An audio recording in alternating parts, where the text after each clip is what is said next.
Hello, everybody, and welcome back to the Heroes Majority, Episode 2. Uh, we're here on Tuesday as normal. My buddy Chuck, say hello. What's up, guys? Okay. And I'm sure everyone is pretty excited because today is the day where everyone comes and stays a while. As Mr. Decker Kane has finally entered the Nexus. Very anticipated hero overall, I think. Chuck, how are you feeling about it?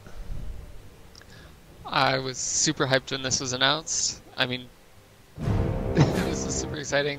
I loved that they brought in someone who wasn't a traditional, hero, a traditional fighter, as it were. Kind of along the same lines as Probius. I thought that was pretty cool too. But I'm glad he's finally here, and I like what they've done with him. Yeah, he seems really cool. Pretty unique. We got a couple games in with him today. He definitely seems cool. It's going to take some time, I think, to min-max, and mainly I think the hardest part of him is going to be other people learning how to play around the the way he plays. But before we get into that, Chuck, how was your week? My week was great, man. Yeah? I haven't been on Heroes as much as I thought, but I finally made it to Plat. Wow, dude, congratulations. Yeah, so that was exciting. That said, I think I'm starting to swing above my weight class at times, because Plat is still where some of the diamonds drop down, because matchmaking isn't always the best, and it's also where some golds move up to, and so you still get that variety. Yeah, and sure. It makes for fun games. So don't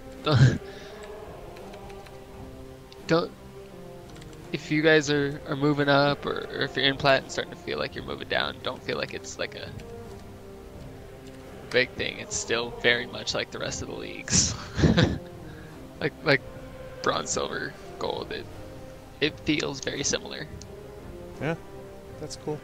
I think maybe once you get a little further in, like maybe the mid-tier, I think it'll change for you a little bit. Maybe it'll settle down? Alright. Here's hoping, right? Here's hoping. Been watching Kyle Ferguson a lot since he was back in like low silver, or excuse me, like high plat, like plat 5, and he worked his way down, and his game's got a lot more calm. So I think it'll definitely smooth out for you. Alright, what about you? What'd you do this week? Well, work was pretty good. Didn't do too much. Worked through. Got a couple of days coming off this next month, so I'm pretty excited about that. But the best news and the most important news is I finally get to marry my best friend. We got engaged on Friday, so I'm very excited about that. It's very exciting news. Congrats. Thank you. I'm super excited. She's a killer woman, and she's the lady I swung into Heroes of the Storm.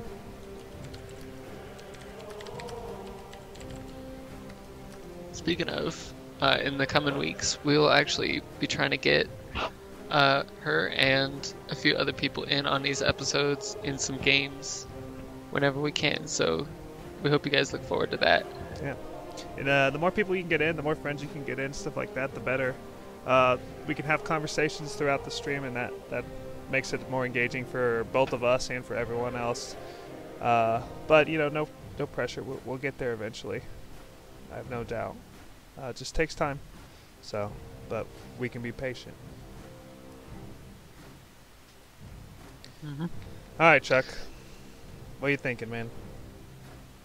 I'm thinking it's time to get going through these patch notes, because this week we have only a few things to go over, but they're very exciting things. Yeah, all right. Let me pull that up. Just to give you guys an overview. We're gonna look over Deckard, kind of what our thoughts on him, and on his introduction to the Nexus. We're gonna go over the Genji changes. Let's get super hyped about those. And then we're just gonna go over the rest of the changes are mostly quality of life. Yeah, awesome. So we'll take a quick look at those. Yeah, we can go through most everything. I'll read through it quickly, and we can digest it as it is. A lot of it's not going to be too interesting. Like the home screen button here, it says, "Here's the storm has received significant improvements. Like a secondary navigation bar has been added to the top of the home screen, beneath the existing play, collection, loot, and watch buttons. So it says Deckard here. I think this is what they're talking about. Doesn't really show much else besides that for now, but that's what we got. So looks like you can tap through them, try different things out. So who knows what's coming from it. There's one at the bottom as well that will take you directly to the Deckard page, which I do think is pretty cool. That's a nice feature, in my opinion. Good to see you. Yeah. Lets you poke through his abilities. Well, Then next after that, we get to see the new hero. Preview the new hero, Deckard. Yeah, So as an avid scholar, Deckard Cain has dedicated his life to the pursuit of knowledge. He has been an advisor, storyteller, and friend to Sanctuary's greatest heroes, guiding them through peril time and again. When Deckard speaks, it's wise to stay a while and listen. Indeed. Indeed. Alright, what's his trait like, Chuck? Alright, so Deckard's trait when he's near a friend, and we were playing earlier, and I will tell you guys, this range can feel limiting at times. So make sure you have either an assassin that'll stay by you, or you stay glued to your tank. But when you're near one ally, Deckard gains 10 armor, and his basic abilities recharge 50% faster. Yeah, and that recharge is really big deal. Because your heals are Yeah. not that significant, which we'll actually go into right now. So your healing potion is your Q button, which is your base heal. It's your main heal. It says toss out a healing potion on the ground that heals the first allied hero that comes into contact with it for 230, and you can have 5 of those activated at any time. And basically why they say activated at one time is because they sit on the ground, and almost like if you've ever played Diablo, they sit on the ground for you to pick up to gain some extra health. So that's where they're at. Yeah, and make sure when you're throwing those out that you're near an ally, because if you're not, especially during a team fight, if you're sitting too far back, it feels like that cooldown takes forever, and you want to have as many of these out as possible because they don't cost that much mana. Yeah. You should just be holding down the Q button, pretend you're Lily. Yeah, that's a good. Only you're aiming your Qs. And you know, I've actually heard Yes. some comparisons from some other people saying that they think Deckard King is just like a skill shot Lily. So. It can feel that way, yeah. I think his heals are a little more impactful, though. Definitely, on Lily, you feel the sustain in the team fights, but you don't really get to see your heals going off. Whereas with Deckard, you definitely, especially depending on your talents, you feel the impact of each heal. Yeah. Sure. Okay. All right. His next ability is Heraldric Cube. Throw out the Heraldric Cube, dealing 80 damage to all enemies and slowing them by 40%. This ability can feel underwhelming at times. Okay. I won't lie. All right. How's But so? it has talents. It has talents that make it feel a lot better.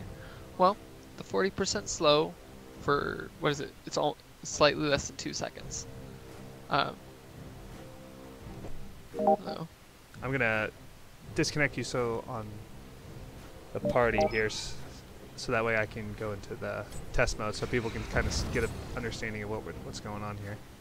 All right, sounds good. So, the slow isn't that much. It's for only 40%, which for such a short duration, actually, it feels. What it secrets feels shall pretty we insignificant. uncover? But when you talent into the gems, into the emerald, the ruby, and the sapphire, the cube suddenly gains a ton of value in other ways. So I'm gonna go over it real quick while I have the screen here. So these globes here that I'm throwing down, and these potions are actually the healing potions, and this is why it's cool, because you can lay them on the ground. And see Ragnaros is taking damage here, so I'll throw it on him, and he does get a heal. All right. See, we can have 5 at a time. We got 3 laying down, and they will not go away. So now I have 5, and he's got to pick one up before anything else. So go ahead and explain the cube Sorry. again. Cool. With the cube, it slows your enemy for 2 seconds, right? Or just under.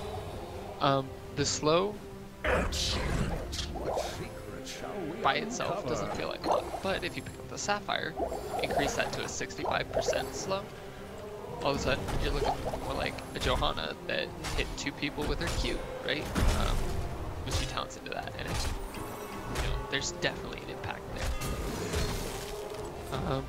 Let's see. But there's also other good talents at level 4, so you don't always have to go that way. Don't forget to that. Or level 1 rather. There is a delay on your W, so if you watch when you throw, Yes. see, that's a missed, so you need to lead him to wherever you think he's going to be. There's the slow on him, and like Chuck said, Sapphires, your level 1 talent, increases the slow. We'll throw it on him again. Quite a bit slower. At level 4 you have to pick up the Ruby, which grants 3 smaller potions per enemy hit. Choose a talent. These end up Choose amounting a talent. to just a little more than a normal healing potion Choose in a total. talent. And those can feel pretty good, especially if you're fighting in chokes. So on battlefields or on battlegrounds like Battlefield of Eternity, to the Spider Queen, I expect this talent to be quite good. Yeah. I see, let me turn you up a little bit, check you a little quiet. But, Okay. there we go, should be better. So I'll show you the one, here's the slow. Very slow. And here's the heal. Breaks down to the little smaller vials there. Here's your regular one. So there's your health, there's your heal for it. Not very much. Alright. And his last basic ability is Scroll of Sealing. This is how Deckard makes his plays, I think. Yeah, this is a good one. You unfurl an enchanted scroll, forming a triangle that deals 150 damage to enemies inside and roots them for 1.5 seconds. So this is a pretty long root. This is comparable to Malfurion's roots, right? Or Junkrat's. And it is a big area. Now, if you're playing against Deckard Cain, one thing that I've noticed is if you watch the first line that's drawn, you can tell where the triangle is going to go, and it actually becomes pretty easy to avoid if you're not, say, in the middle of a team fight, or if there's not a lot going on, it's quite easy to avoid. Yeah, I would agree. Now, if there's other things going on and he puts it right on top of you, it can definitely be a little more difficult, because if it's well aimed, it actually can feel difficult to get out of, or it can be just that the only easy way out of it is right into Deckard's team. That's a good zoning tool. Throw it in choke points, either where they're trying to retreat, maybe where you want them to go. The Scroll of Sealing also acts to buff Deckard when you pick up several of his talents. It can increase his spell power, so his healing and his Herodric Cube can get buffs from it.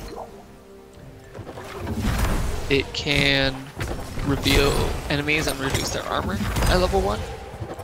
I like that quest, honestly. I played it this morning and it felt pretty cool to lower enemies' armor as you're rooting them if you have a team that can blow up that Choose a enemy. talent. Okay. Let's see what that looks like. Okay, so there's 20 for it. It's a good reveal though, I like that. Yeah. Let's finish the quest. Yeah.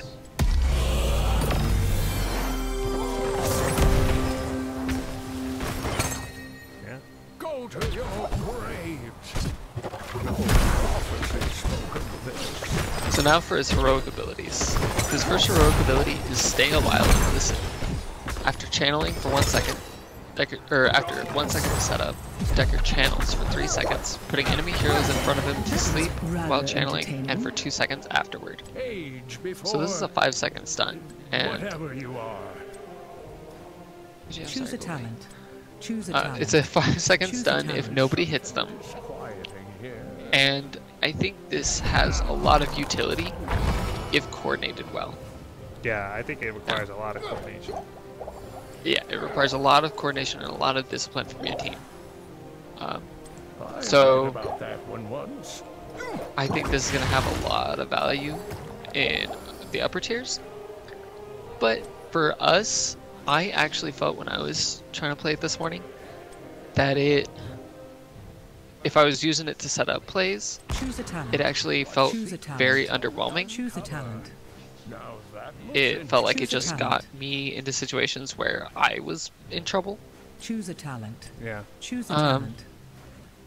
Though it has a decent range, so you don't have Choose to a necessarily, dive in on the enemy. It has a quite large range. But what it was good for, when I used it later in the day, was for putting enemies to sleep and isolating one hero that wasn't asleep. Yeah. So I would silence 3 enemies while the other 2 were getting blown up by the rest of my team. And that felt pretty good. disquieting here. But there's definitely wombo potential there as well, as long as your team can coordinate well. And it does take a lot of coordination, because it's not like Zeratul VP or Diablo's APOC, which both of those, they go off, and you're just, the enemy's at your mercy, right? You're stunned for the full duration. Whereas here, if you don't coordinate well with Stay a While and Listen, the enemy just walks away. The darkness is coming. Okay. What's the next ultimate check? The next ultimate is Lornado. Oh, baby. This one, it's vector targeted. it's a callback to the Archivist from that kind of April Fool's joke from a little while back for D3. It creates a swirling Lornado that travels in a targeted direction, continually knocking away enemies that it comes in contact with. Okay, so this one, if you have seen the boss's tornado on Tomb of the Spider Queen and on what's the other map? Sky Temple. It lasts a long time. It looks a lot like that. It does last a long time. It's slow moving and it travels a long distance. So it is a good zoning tool. It's also good. It has uses as kind of like Cassia's ult does. If any of you know that one, the Valkyrie. So, Except that it kind of stuns enemies a little longer because it provides a little mini stun every time it hits, it moves them. think of it as like a Chen barrel. It's another one. It's a slow-moving Chen barrel. Because if you watch, there's actually a pretty good combat. So you get them with it, you can slow them down, and then as they're trying to leave, you can drop down. There's that scroll of sealing here, which is a pretty nice combo. Especially if you can get them in a spot like this right here. And not to mention, it's a little slower than walking speed, but you can walk through it as they came. I think again, this one it's effective at our level for isolating people and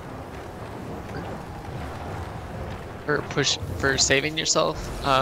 But as far as setting up plays, like really setting up plays, it takes a lot of skill to do, and you have to put yourself kind of in harm's way to do it. So it again requires quite a bit of coordination, and your team has to know that you're going to do it. What about I think it would be cool, like retreat tool. Like if you find yourself way out of position. It is. No prophecy spoke of. And you got a place You to can go. you can set it up slightly behind yourself, and I think it moves. I don't know how it moves relative to hero walking speed. You walk quicker then. But if you put it, you do walk quicker than it. Yeah. So if you put it behind yourself as you're retreating, the enemy and you're in a choke, the enemy actually can't follow you. They just get knocked back. Yep, it's a very good retreat.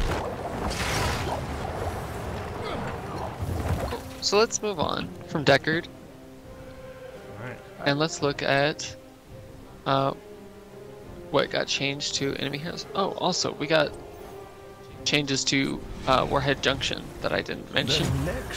Neutral Swarm Boss will no longer burrow when defending its camp. So that means that you don't have that time that you used to have on, say, like Illidan or Variant to deal so much free damage to it without taking damage as well. I think this actually...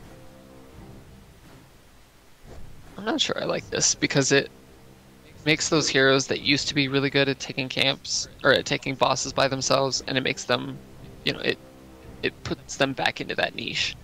Whereas before, it used to allow certain other heroes that weren't so good at taking bosses on their own because they had low health pools.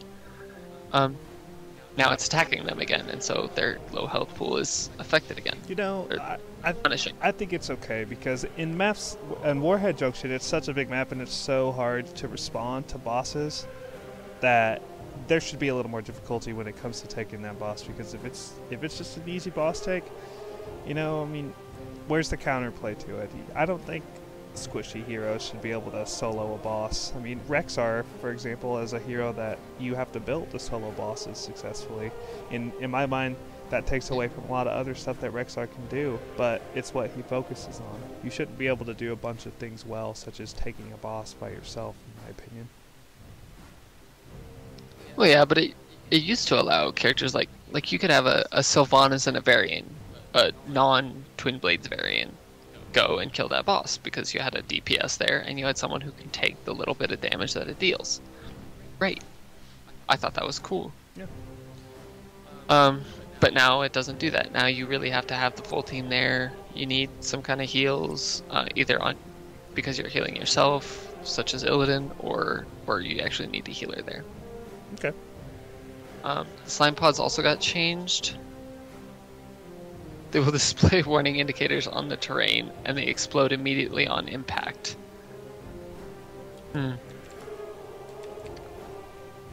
It's going to make this boss a lot harder to take. I think that's the goal. On the other side, once it's captured, they've removed the slime trail from it, and these slime pods can now target structures they couldn't before. Cool. So basically, they made the boss better against structures and worse against heroes.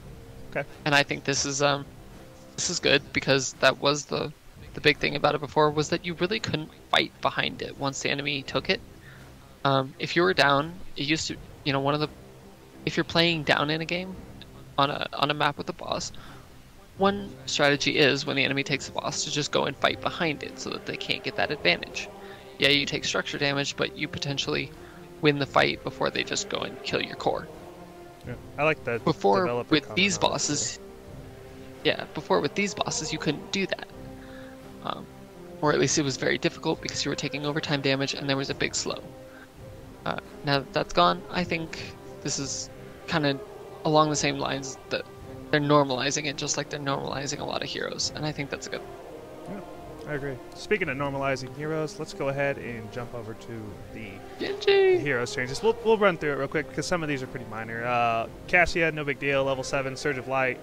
I'll pull that up for you. Got a change.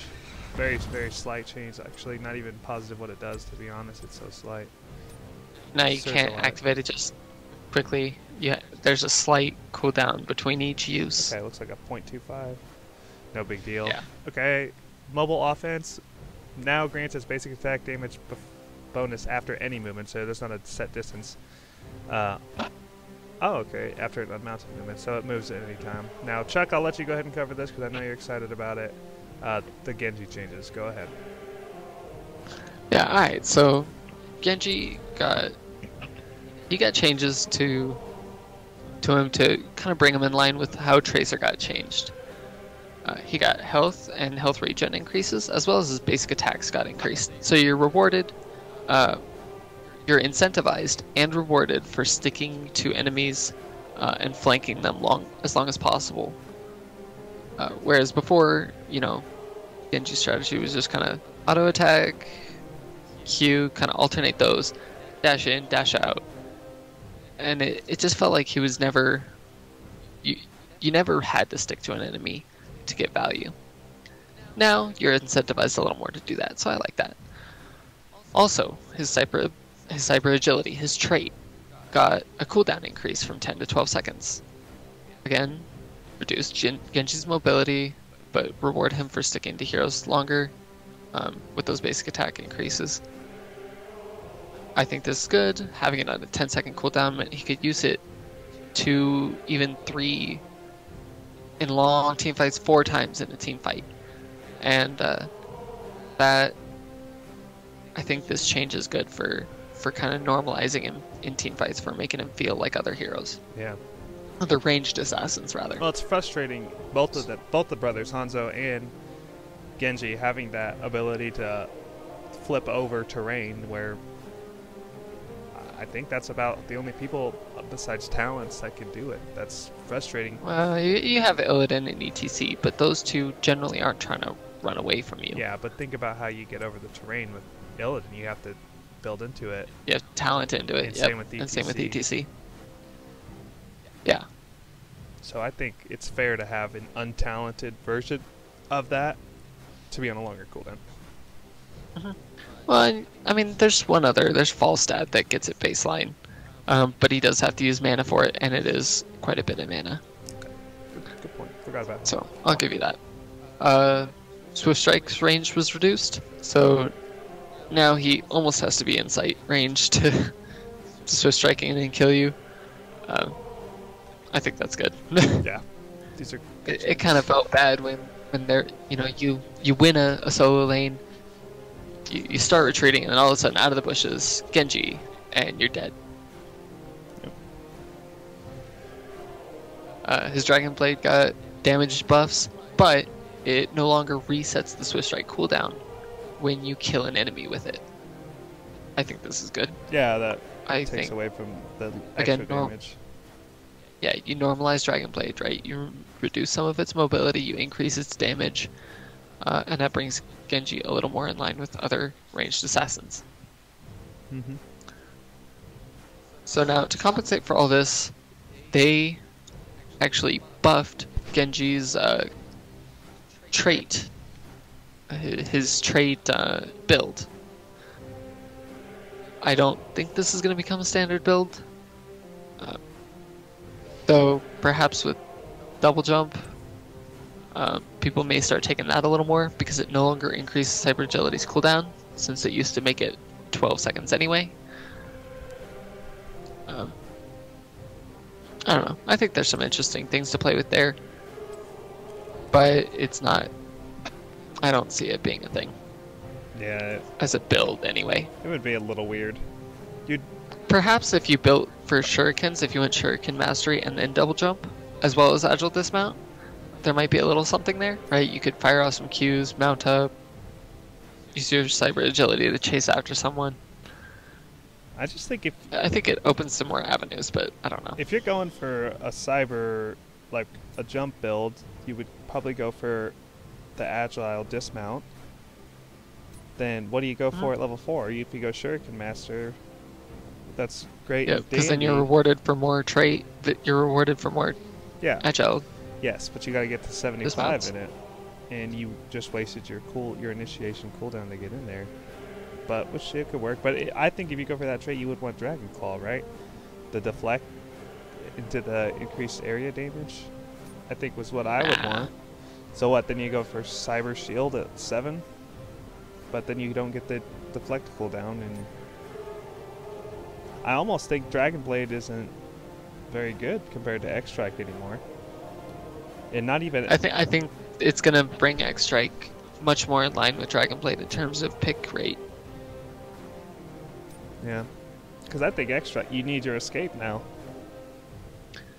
Yes. Well, if you have a healer with a cleanse like Uther, like Lily, I think Dragon Blade is still viable.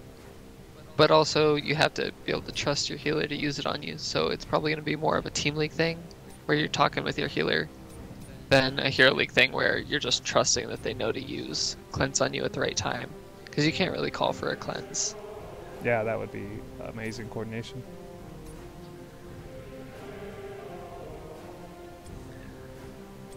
Cool, and then they added the Swift Strike reset back into Genji's level 20. The dragon becomes me. Cool. So, Genji gets a power spike at level 20 if you're taking dragon becomes me. Which is, I think, is And I pretty think good. that brings it much more in line with X Blade as well, with X Strike, right? Because X Strike gets a huge power spike at level 20. Because you can just keep using it and using it and using it. We've all seen the YouTube videos of Genji just Dragon chasing blading people for down years. with X Strike alone. Yeah. Okay. So. Interesting changes. Let's move on to Sylvanas. Not too much has changed. Shadow damage now briefly reveals enemies upon spreading them. And this is another mini change compared to last week's, where she has to auto attack to shut off structures. A lot of people are saying. I think this is. Go ahead. I was gonna say, I think this is good just for people that are still trying to push with Sylvanas. This now allows you to reveal those stealthies that are coming after you, if they come from behind the building or behind the minion wave. I think I'm hearing people are thinking there's going to be a rework for Sylvanas here soon. Oh, I don't think so. I think they. Okay, and Actually, they didn't mention her at all, and I think that change to her abilities, not turning off buildings anymore. I think that brings her much more in line with other specialists in terms of her power. yeah, cheese isn't there as much. Zagara and Blaze pretty much got the same treatment with their Nidus in the bunker. Similar things. They're like vehicles, and now you can exit them by right-clicking in the direction that you want to leave. I'm sure you've put your Nidus in a little crevice and tried to get out, and then find yourself stuck inside where you couldn't get out. That shouldn't be an issue anymore. So beyond that, then you just have some bundles, some pretty cool bundles worth checking out. Announcers, Ravenlord and the Gravekeeper, and so that's something to get excited about. And just a bunch of new skins that you guys can check out. So, and no more Lucky Pig if you guys are planning on buying that. And then some basic bugs fixes here. You guys can go ahead and read through those if you have any questions on them. Cool. So let's move on to kind of the meat of what we wanted to talk about. I know we spent a little longer on the patch notes than we really wanted to, but we will live. We wanted to kind of talk today about kind of how XP works in the game, and how soaking XP works, and how just important it is, because it seems like not just in our tier, but in all tiers at the moment, soaking XP actually gets left by the wayside a little bit during Hero League. Yeah, and that's a big deal, guys. And we're going to show you in try mode here because it's a little hard to do in game, and we don't have any footage of it. But if you actually look, I'll go ahead and show you. Mine's set to A, but it's your left click button. If you look, it'll actually tell you some statistics on the minions here. So it'll tell you like their attack damage and stuff like that. But if you watch when they die on my screen, so 78 damage, 78 experience you get for taking these. 78 at level 1. 78. Let's see what we get for killing oh boy here. So 78 per minion. You get 300 XP for killing a hero. Now if you add that Is there a difference between? Go ahead. Is there a difference between killing a melee minion versus I agree with this decision. a ranged minion? I know there used to be, but I don't know if that still is true anymore. Let me check that. Because it used to be that the melee minions were worth quite a bit more than the ranged minions. But the ranged minions bring most of the damage from the wave, so Looks like 72 there's some cheeky things. from melee, 66 from mage, and 64 from range. So I actually didn't know that. So it turns out that the harder the minion is to kill, the more you get from it. So if you think about it, a hero kill is 300. If you just do some, let me pull up my calculator for you guys. Oh, Alright, so for 300 damage, and if you get 72 times 3, that's 216, plus 64, 280. So for 5 minions, you get a hero kill. So think about if a minion hits a wall and you lose all 7 minions, you lost a little over what you would have gotten from the kill. Yep. So while we're talking about ways to get XP, there's a couple others that you have to go over. You can get XP from minions, obviously, by either being nearby when they die, or by killing them with your damage. So, like, say an Asmodan is in a completely different lane, he can still get XP by throwing his globe, and whatever minions he kills with that globe, or with his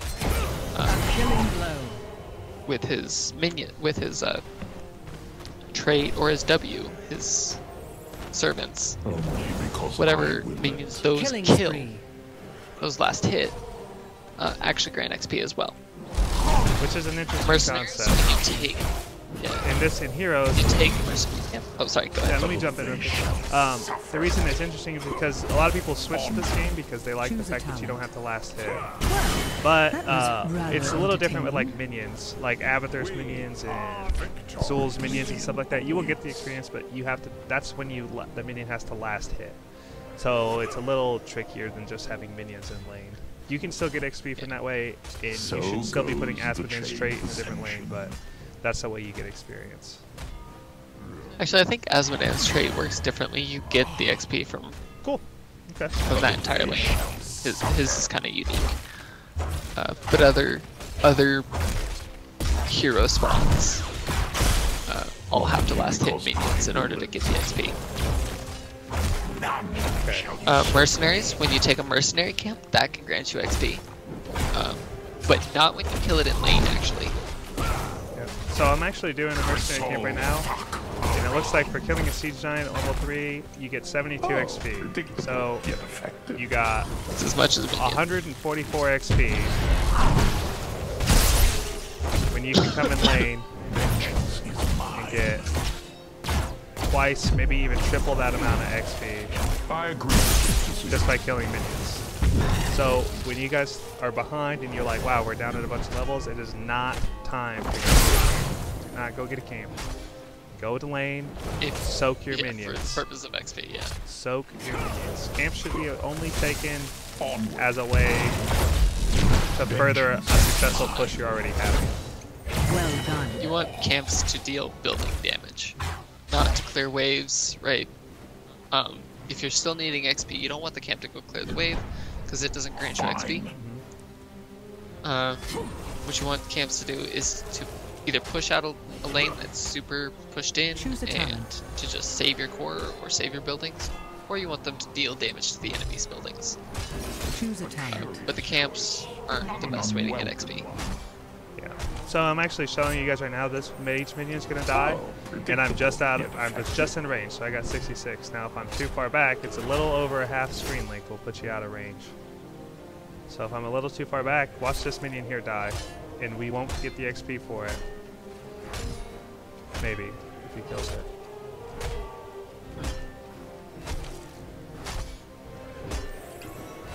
I agree with this. Yeah, I'll back Okay. up more. See there, this one's gonna die right here, and we're not gonna get the XP. See, it's hitting the wall, and they're dying, and no green numbers are popping up, which means we're missing XP right now. We're missing all this XP. Now if we step back in, 64, 64, 64, 64. So, just be in So- range of yourself. Yep. So then, like Steven was saying earlier, you can also get XP by killing heroes, Yeah. and that grants about a minion's wave worth of XP at level 1. But later into the game, the scales differently, and heroes are definitely worth more than minions, especially if you're behind. Yes. But you shouldn't So- be taking too many team fights behind, because you'll usually lose, which means you're stacking worse, you missed soak, and My you gave them more decrees XP. are absolute. So why do I say heroes? Why do I say especially when you're behind? It's because in Heroes of the Storm, there's actually a comeback mechanic, which is that when you're soaking XP and your opponent is ahead in levels, not just in XP, but in actual levels, either 14 to 15, 14 to 16, that kind of thing, you get more XP. There's a multiplier. You get the XP from a hero kill times a certain number. I actually don't know what the numbers are. But you get a multiplier on any XP granted from hero kills. You watch his XP jump up when he kills me here. Your killing spree has ended. Actually, it didn't show it. I don't know why it didn't show it. Oh, he got 450 XP for killing me, where we only get 300. Yep. So that's why sometimes if you're down in levels, but not necessarily down in talents, it can be a good idea to go take a fight right before your enemy hits that next talent tier. Because you will, if you win that fight, get a significant amount of XP back. And it's a good way to come back in the game. Bristle fuck around. Now the last way to get XP, and this actually is also not affected by comeback mechanics, is structure damage. When you kill a structure, a tower, a fort, or a keep, those 3 types of structures grant XP for killing them. And let me actually pull up support here and show you guys this. And we will go ahead and push this lane in. Fine.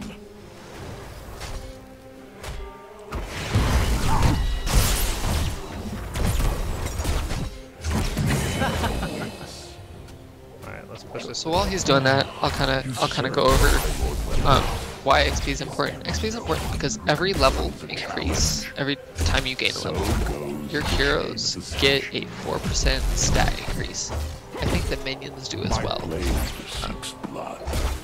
So 4% more damage, health, and this is rough numbers. It's not exactly 4%.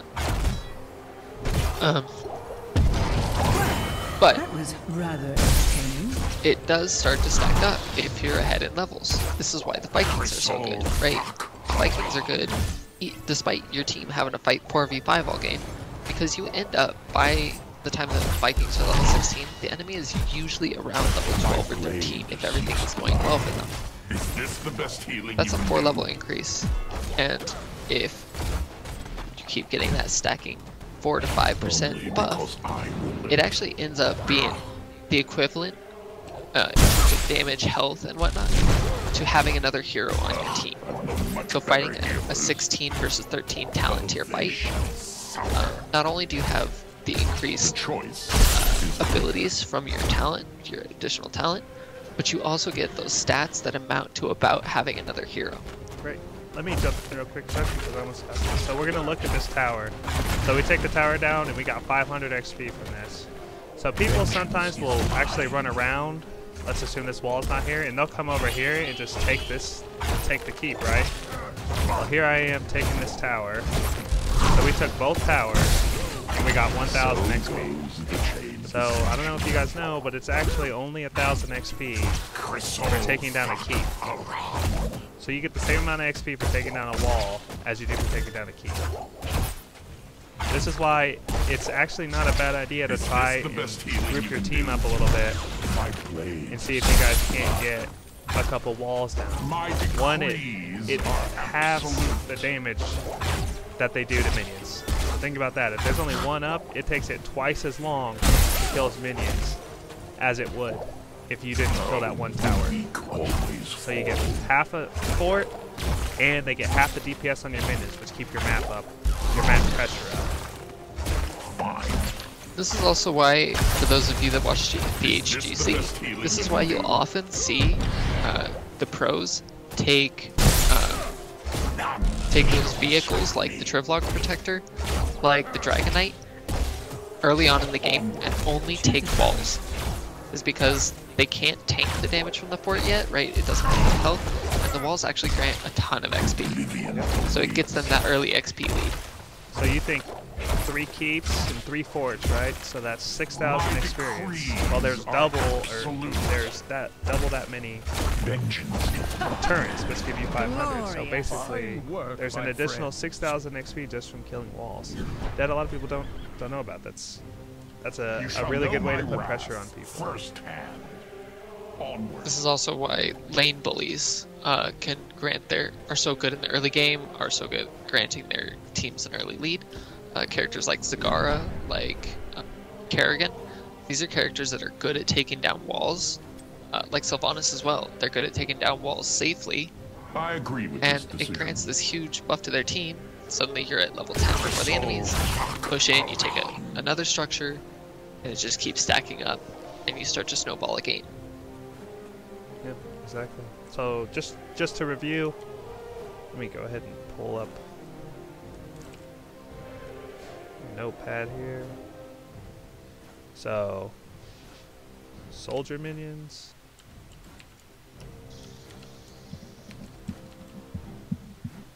Equal 74 XP.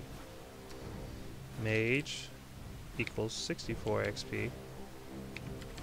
Archers equal. What was that? How much? Do you remember how much that was? Was it 64 as well?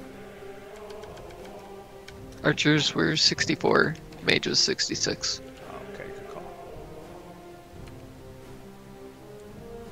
Okay.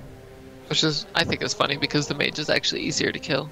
Yep, I would agree.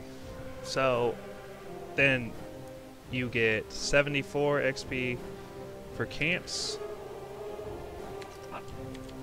Oh, that's just 72 because it came out to 144. Yep, you're right. Doesn't matter, honestly. 72 XP per camp minion.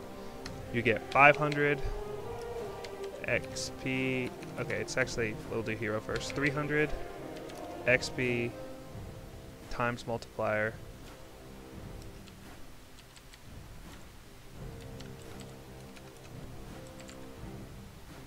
For hero kills.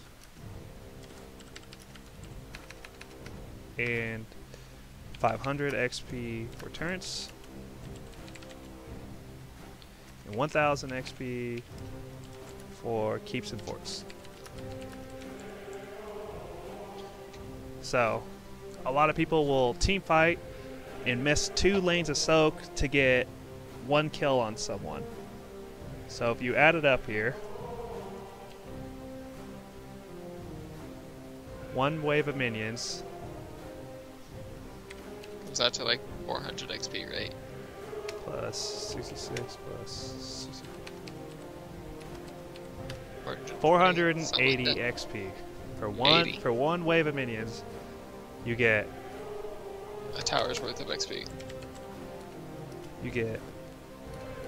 480 XP for camp minions for siege camp.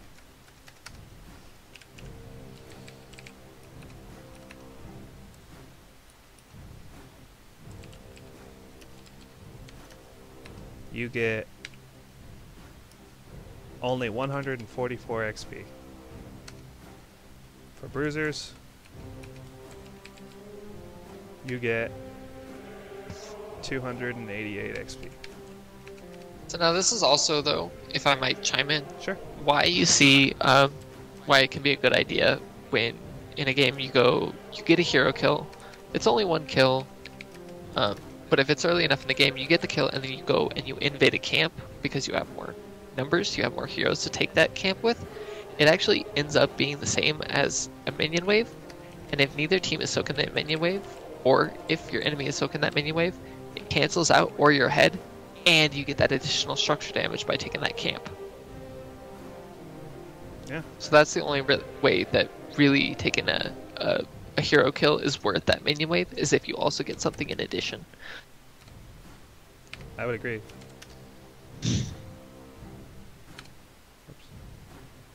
Cool. So, if we might move on then, Yeah. So looking at soaking lanes, one thing that's really important to look at is, who kind of goes in the solo lane. I think one of the characters that used to be dominant in the solo lane before some nerfs and before some changes he got was Alarak. That's our hero that we want to talk about today. yeah, absolutely. Alarak is still a decent solo laner. He's a good solo laner because he's got good self-sustain. His E talent, his lightning surge, or what's it called? Yeah, it's lightning. Chaos lightning or something Lightning like that. surge. Lightning surge. I agree with this decision. It grants him health per enemy hit. Well, so he's able to survive in the lane for quite a while. He's also got strong burst potential. He's got strong burst potential against heroes.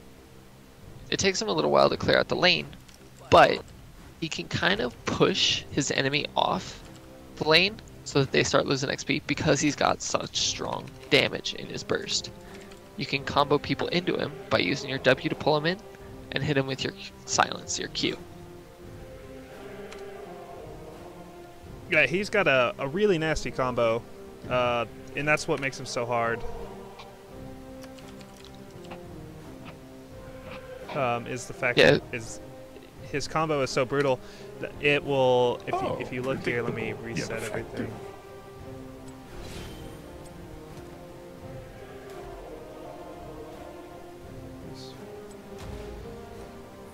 his combo is so good because it does 3 different things, okay? So if you're in lane, you have your main combo here that you're going to lead with is your Only W because button, I will it. which is your push. See how it pushes him away? We'll lower it. So this is your push. Does lots of good things here. Pushes minions, pushes people, pushes summons, and it will actually push yourself. A good way to get out of trouble is actually alt, and then use your W in the direction you want to run. Alt is a self-modifier, by the way. Fine. Let me go ahead and get someone out here. Okay, so that's good. That pushes, that moves, that helps with everything in the map. You can push minion waves back to get your minions to push up. So let's go ahead and talk about Alarak's talents as well. let me run this combo real quick for everybody. So W is your displacement. Your Q is actually a silence and a cone. And your E is a lightning surge that if you target on someone else does more damage in the center. So if you target him, it doesn't do much. But if I target behind him, Oh, they shall suffer. it does more damage. So your combo is actually to pull someone in, to silence him, and then to hit something behind him with your E. And that's your max burst damage on Alarak. Yeah. And in the solo lane, usually this means targeting your E on building behind them, because you have quite a bit of range. So goes the chase. So you hit the building, and the enemy you just pulled in and comboed gets hit by the center. So this is 7-1, but let me show you real quick just what he's capable of doing. So it takes about a quarter of his health. My decrees are absolute.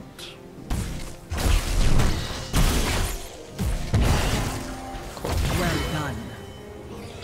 So if we can, I'm going to go over the talent builds kind of real quick here. Sure. Only because I will. For the solo lane, a lot of people like at level 1 to go for sustaining power. This grants you 40 additional healing when you hit heroes with lightning It's surge. you. The other really competing talent at this level is extended lightning. This one is kind of a trade-off.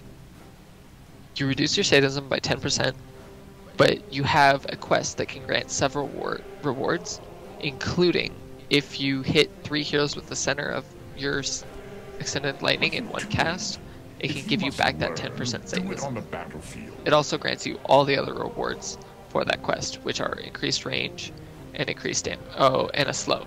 I apologize. He's a good one to go for the center fight. You pick your level 1 talent, and you go in and you try to hit 3 people in the center as quickly as you can, and then you get everything. That is a huge power spike for Alarak if you can get it. The one thing I'll say is that just don't bank on it, because if the enemy knows that you've picked that talent, oftentimes they'll just disperse and they won't fight mid and they won't give you that talent. They won't give you that quest completion. Yep. That's smart. This is where we say don't always fight the middle fight, because there's people like Alarak who are trying to stack stuff up, and if you give them stacks, you're going to be hurting later on.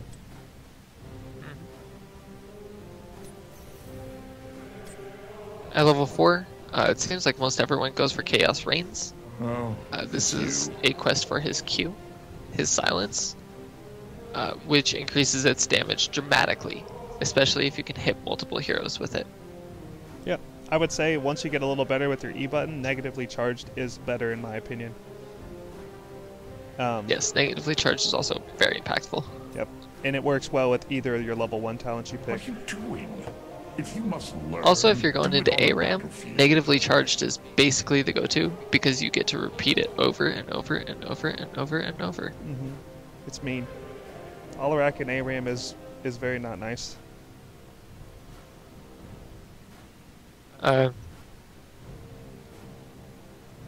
Show of Force, I think, is interesting, but I don't know that I would ever go for it. This is a talent that you would go for if the enemy team has heroes that that are easily comboed or that have low health pools.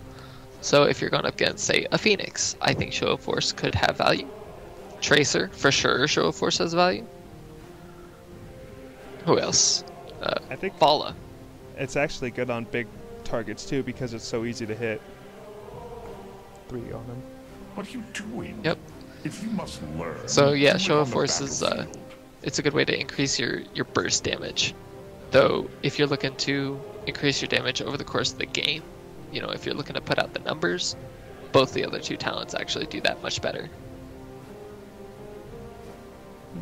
Yeah, I'd agree. Show of Force is just a way to, you know, increase your burst damage I think that damage, each time you use your abilities. the bonus damage is just a little too low for what it is. It makes it is. a little underwhelming of a talent compared to what you can get out of the other two.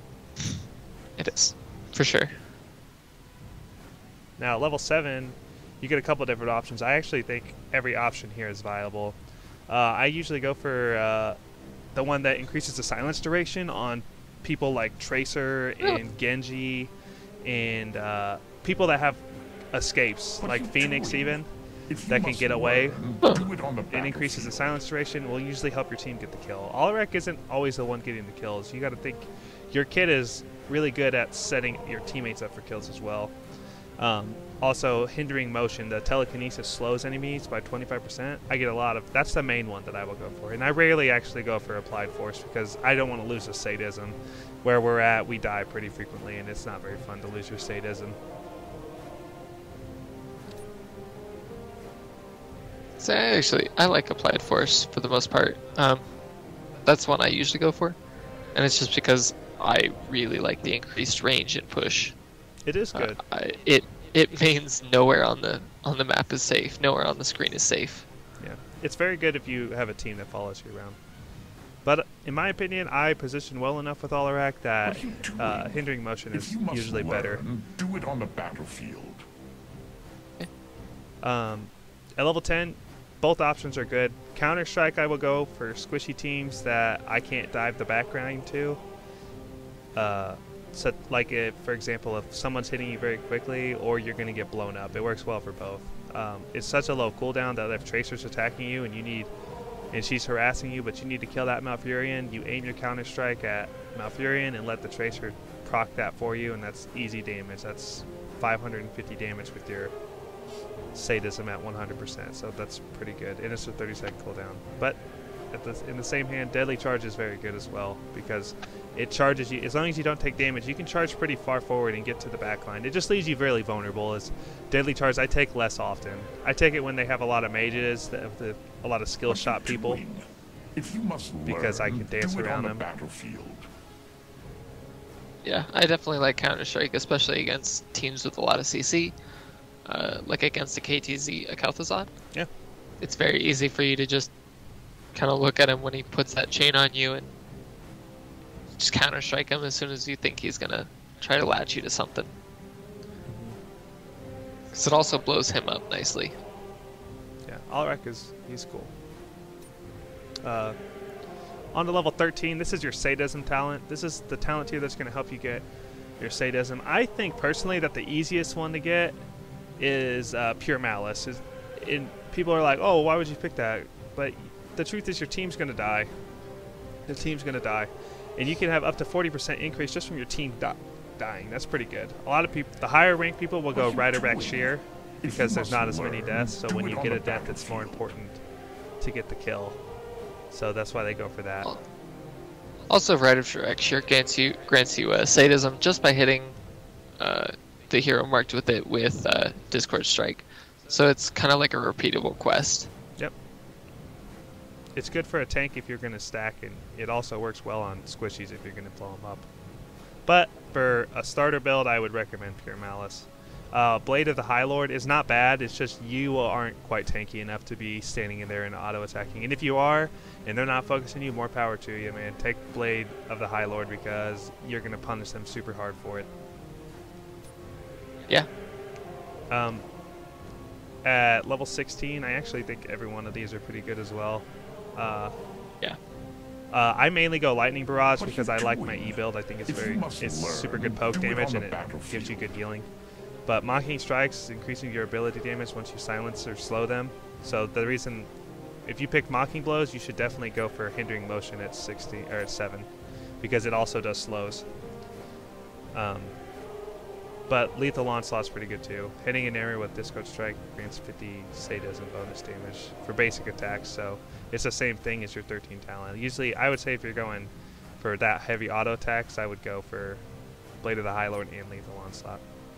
And level 20, I almost always go for the opposite heroic, because Alarak's unique enough that you get to have both heroics if you're patient and get to level 20. Yeah. Also, both Last Laugh and Hasty Bargain are risky. What are you doing? Yeah, it's probably You not must for our live. skill level, Do to it be on the honest. battlefield. Hasty Bargain, because it reduces your sadism, your base sadism, just for using it, and it's on such a low cooldown, it definitely hurts you in the late game if you don't win right as you pick it up. Yeah, it's good if you're good at landing your combos and you're going to end the game. It's one of those snap talents you pick when you're killing their core. Yep. But Because, having a what is that called? A rewind on a 20-second cooldown is good. It's just that you're also reducing your sadism every time you use it. yeah, which is painful. But if I had to recommend a build for you guys, I'll run through one quick. The build that I mainly like to go is Sustaining Power.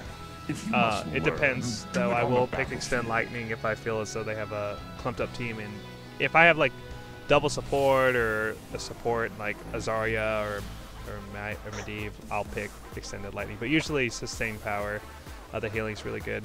Then Negatively Charge is what I pick because it stacks your middle quest up. It's just a good talent. And then Hindering Motion for the slow. Usually always Counter Strike, Deadly Charge situationally. Pure Malice is what I would recommend. And then Lightning Barrage at 16, and then the opposite Heroic at level 20. Yeah. Cool. So, what kind of maps would you recommend Alarak on? What do you think is his best map? Let's see if I can. So let's see what we have here.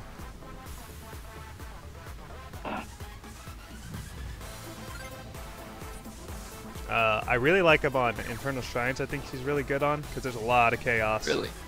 Tomb of the Spider Queen also, I would say, are probably Okay. his best two maps. Yeah, I'm actually going to counter that. I think his best maps are Battlefield of Eternity, Okay. because it allows Alarak to get super creative with how he's using his Discord Strikes and his Applied Force, or his Telekinesis. Yeah.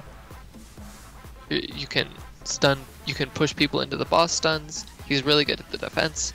He's also got decently high damage on the offense. He's nothing to scoff at when it comes to just adding to your team's damage onto the Immortal. The other maps where I would pick him are maps with bosses that stun enemies. So maps like Steve was saying, Sky Temple and Tomb of the Spider Queen. But especially